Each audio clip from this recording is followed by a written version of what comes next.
तर शिवसेनेचे दीपेश म्हात्रे आपल्यासोबत जोडले गेलेले आहेत फोन लाईनवर।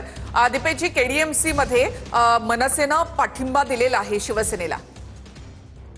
नाही, आता आता जस्ट आम्ही बातमी बघितली की मनसेने पाठिंबा शिवसेनेला दिलेला आहे। आम्ही मनसेचं महायुतीमध्ये स्वागतच करतो आणि मूलभूत जे प्रश्न आहेत ते सोडवण्यासाठी जर सर्व एकत्र येत असतील तर ही चांगलीच बाब आहे आणि त्याचं स्वागतच आहे। पण असं म्हटलं जातं की भाजपला दूर ठेवण्यासाठी म्हणून शिवसेना आणि मनसेची युती या ठिकाणी होते।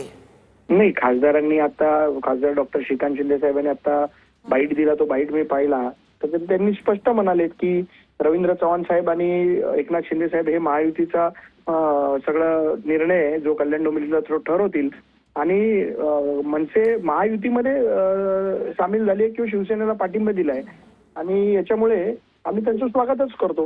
नक्कीच दीपेशजी, मात्र आता जर आपण पाहिलं तर भाजपचे 50 आणि शिवसेनेचे 53 असे मिळून पूर्ण आकडा होतो, म्हणजे तुम्ही बहुमताच्याही पुढे जाताय। मग मनसेची गरज काय होती बरोबर घेण्याची? गरज आता एखादा वाढवते?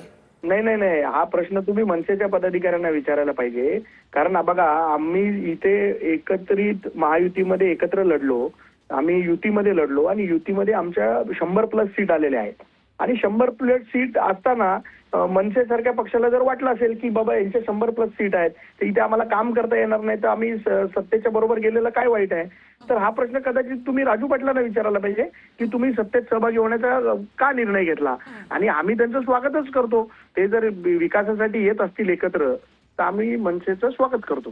नक्कीच दीपेश म्हात्रे, मात्र हा प्रश्न तुम्ही राजू पाटलांना विचारायला हवा किंवा तुम्ही मनसेला विचारायला हवा किंवा मग तुम्ही श्रीकांत शिंदेना विचारायला हवं की तुम्हाला मनसेची गरज का पडते? आपली युती या ठिकाणी भक्कम आहे, आपण दोघे मिळून या ठिकाणी सत्ता स्थापन करू शकतो, अशा वेळेला मग मनसेची गरज काय आहे? नाही नाही नाही, असं म्हणणं चुकीचं राहील। काय माहितीये का, मनसेने पाठिंबा दिला आहे किंवा शिवसेना त्यांच्याकडे गेलेली नाही, मनसेने स्वतःहून पाठिंबा दिलाय ना। मनसेचे नगरसेवक आणि राजू पाटील साहेब दिसतात फ्रेम मध्ये की राजू पाटील साहेब स्वतः जाऊन तिथे जर शिवसेनेला महायुतीला पाठिंबा देत असतील तर त्यांचं स्वागत करणं हे आमचं काम आहे। आणि तुम्हाला मी दुसरी एक गोष्ट सांगतो की आता इथे तोडफोड करण्याचा किंवा नगरसेवक फोडण्याचा काही विषयच नाही, कारण 100+ आम्ही एकत्रित सीट जिंकलेलो आहे आणि स्पष्ट आहे की ते महायुतीचीच सत्ता बसणार आहे। नक्कीच दीपेशजी, त्यामुळेच वाटत होतं की केडीएमसी मध्ये कदाचित लवकर महापौर जाहीर केला जाईल, कारण दोघेही एकत्र युतीमध्ये लढले, दोघेही स्ट्रॉंग पक्ष आहेत, सत्तेमध्ये आहेत राज्यामध्ये, त्यामुळे असं वाटत होतं की लवकर महापौराचा होईल। मात्र आता सध्या आपण पाहतो की मनसेला बरोबर घेतलं जातं,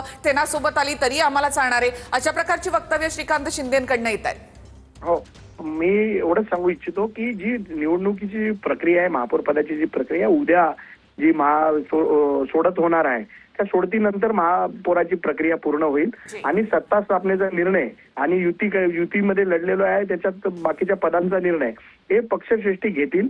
आणि मला असं वाटतं की जर इलेक्शन संपल्यानंतर सगळे पक्ष जर एकत्रित येणार असतील तर ती चांगली गोष्ट आहे ना, शहराच्या विकासाच्या दृष्टीने अतिशय चांगली गोष्ट आहे। नक्कीच, खूप खूप धन्यवाद दीपेश म्हात्रे, तुम्ही आमच्याशी बोललात त्याबद्दल। तर भाजपला दूर ठेवून केडीएमसी मध्ये शिवसेना मनसेची युती या ठिकाणी झालेली आहे, मात्र मनसे सोबत आल्याचा आनंद आहे अशी प्रतिक्रिया भाजप नेत्यांकडनं दिली जाते। कल्याण डोंबिवली पालिकेमध्ये पक्षीय बलाबल आपण पाहूया। तर भाजपचे 50 नगरसेवक आहेत, यासह शिवसेनेचे 53, शिंदेच्या शिवसेनेचे 53 नगरसेवक, काँग्रेसचे 2 नगरसेवक आहेत, तर ठाकरेंच्या शिवसेनेचे 11 नगरसेवक आहेत। तर भाजपला दूर ठेवून कल्याण डोंबिवलीमध्ये सत्ता स्थापनेचा फॉर्म्युला तयार केला जातो, त्यामध्ये शिंदेची शिवसेना 53 आणि मनसे 5 असे मिळून एकूण 58 होतात आणि बहुमत जे आहे ते 61-62च आहे। अर्थात सगळ्यात मोठा जो पक्ष असेल त्याचा महापौर या ठिकाणी होत असतो, अगदी मॅजिक फिगर गाठण्याची गरज नसते। मात्र इथे जर पाहिलं तर भाजप आणि शिवसेना यांच्यामध्ये खूप कमी जागांचं अंतर आहे, त्यामुळे शिंदेच्या शिवसेनेकडनं कदाचित आपली ताकद वाढवण्याचा, आपले आकडे आणखी वाढवण्याचा, आपला सपोर्ट वाढवण्याचा प्रयत्न या ठिकाणी केला जातो आणि त्याचाच एक भाग म्हणून मनसेला सोबत घेण्यात आलेला आहे शिवसेनेकडे।